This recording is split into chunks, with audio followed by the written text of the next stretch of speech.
warahmatullahi wabarakatuh. Terima kasih untuk kesempatan yang diberikan. Perkenalkan, nama saya Taruna atas nama Ali Dinurlili dengan nomor induk Taruna 20.3.13.087. Saya akan menjelaskan tentang tugas yang diberikan dengan tema Indonesia sebagai poros maritim dunia. Ya, untuk tidak membuang-buang waktu, saya langsung saja ke materinya. Yang pertama, doktrin poros maritim dunia. Indonesia memasuki era baru dalam sejarah setelah mendeklarasikan diri sebagai poros maritim dunia atau PMD. Visi global dideklarasikan pada saat pelantikan pimpinan tertinggi Indonesia di Majelis Permusyawaratan Rakyat atau MPR pada tanggal 20 Oktober tahun 2014. Pada saat pidato di depan MPR, Presiden Joko Widodo mendeklarasikan Indonesia sebagai negara maritim dan menggelorakan semangat kemaritiman dengan mengeluarkan pernyataan bahwa kita telah lama mengunggungi samudra, laut, selat, dan teluk. Maka mulai hari ini kita kembalikan kejayaan nenek moyang kita sebagai pelaut pemberani menghadapi badai gelombang di atas kapal bernama Republik Indonesia di Jakarta Globe 2014. KKT Asia Timur yang diselenggarakan pada tanggal 13 November 2014 dianggap sebagai forum yang tepat oleh Presiden Joko Widodo untuk memperkenalkan doktrin PMD di depan perwakilan komunitas internasional yang menghadiri pertemuan puncak tersebut.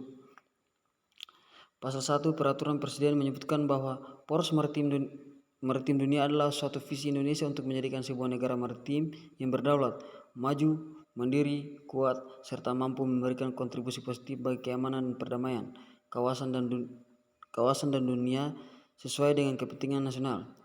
Pasal 1 Peraturan Presiden nomor 16 tahun 2017. Sebelum ditetapkan peraturan presiden tersebut, PMD tidak memiliki keseragaman arti dan dapat ditafsirkan dengan berbagai macam perspektif karena tidak adanya paduan atau dokumen yang menjadi referensi. Definisi PMD yang ditetapkan melalui Peraturan Presiden nomor 16 tahun 2017 tersebut memberikan batasan pengertian terhadap konsep Indonesia sebagai PMD.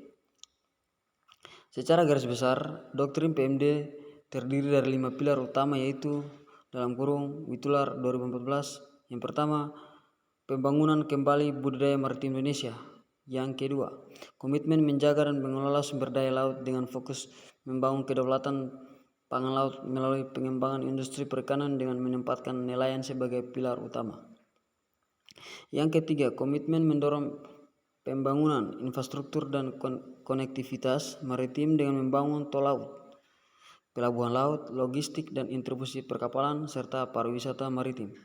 4. Diplomasi maritim yang mengajak semua mitra Indonesia untuk bekerja sama pada bidang kelautan dan mengatasi sumber konflik di laut seperti illegal fishing yang biasa kita sering kita dengar dengan pencurian ikan di wilayah kawasan Republik, pelanggaran kedaulatan, pembajakan, polisi laut dan sengketa wilayah laut. Sebagai negara yang menjadi tumpu dua samudera, Indonesia berkewajiban membangun kekuatan pertahanan maritim tersebut.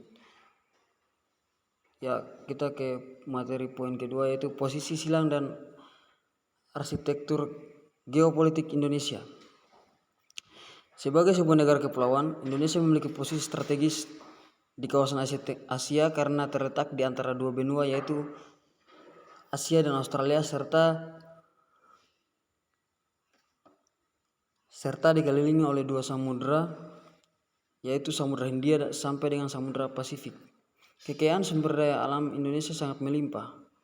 Yang selanjutnya, posisi strategis Indonesia yang berada di tengah dua samudera merupakan suatu anugerah, namun juga tantangan seperti isu keamanan maritim dan ekosistem laut. Penilaian terhadap potensi sumber daya alam Indonesia dan posisi silang Indonesia di kawasan yang mempengaruhi perwujudan visi Indonesia sebagai negara maritim dan PMD. Selama rezim Orde Baru berkuasa, pandangan negara kepulauan mendominasi pemikiran geopolitik Indonesia. Pada tahun 1982, mantan Panglima Angkatan Bersenjata Republik Indonesia atau ABRI M. Panggabean secara tegas menyatakan bahwa majap negara kepulauan geopolitik Indonesia dalam kurung Panggabean tahun 1982 hal 36.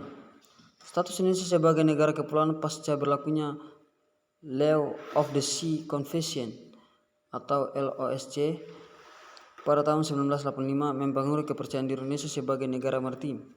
Meskipun demikian, upaya untuk menjadikan Indonesia sebagai negara maritim yang solid telah dilakukan melalui Deklarasi Juanda pada tahun 1957, disertai dengan berlakunya Undang-Undang Nomor 6 Tahun 1996 tentang Perairan Indonesia. Kita ke materi yang berikut, yaitu ketiga, yang tentang kesepian Indonesia sebagai poros maritim dunia. Lokasi geografis suatu negara sangat mempengaruhi para pengambil keputusan untuk menentukan arah kebijakan negara dengan melihat dan mempertimbangkan nilai dan tantangan sehingga potensi ancaman dapat diantisipasi dan diminimalisir.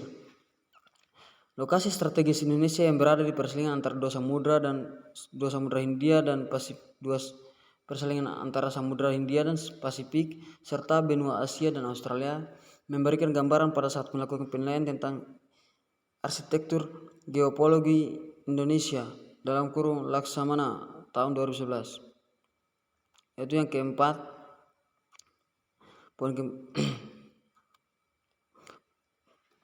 Peran diplomasi maritim dalam mendorong Indonesia sebagai poros maritim dunia. Dengan kondisi geografis yang strategis terletak di antara dua benua Asia dan Australia serta dua samudra Pasifik dan India, Indonesia menawarkan potensi pengelolaan yang luar biasa. Kebijakan kelautan yang telah ditetapkan oleh Presiden Joko Widodo pada tahun 2017 silam telah menegaskan visi kelautan Indonesia sebagai poros maritim dunia, dan salah satu misi yang diemban adalah terlaksananya diplomasi maritim. Secara lebih luas, diplomasi maritim seyogyanya tidak hanya diartikan sebagai perundingan di berbagai level, namun juga menggunakan semua sumber daya kelautan baik sipil maupun militer untuk memenuhi kepentingan nasional Indonesia sesuai dengan ketentuan hukum nasional dan internasional. Pemberantasan IUU fishing untuk mendukung poros maritim dunia. Penetapan kebijakan kelautan dan pemerintahan Indonesia memberikan gambaran yang lebih detail mengenai pelaksanaan visi PMD dengan menetapkan rencana aksi jangka pendek dari tahun 2016 sampai 2019 melalui 79 kebijakan strategis dan 425 kegiatan yang dimaksudkan untuk mencapai 330 target. Kebijakan kelautan ini melahirkan 76 strategi atau kebijakan utama untuk mewujudkan PMD bagi aparat sipil negara. Kebijakan kelautan ini berfungsi sebagai panduan birokrasi yang efektif untuk menyelaraskan program dan kebijakan yang ditetapkan.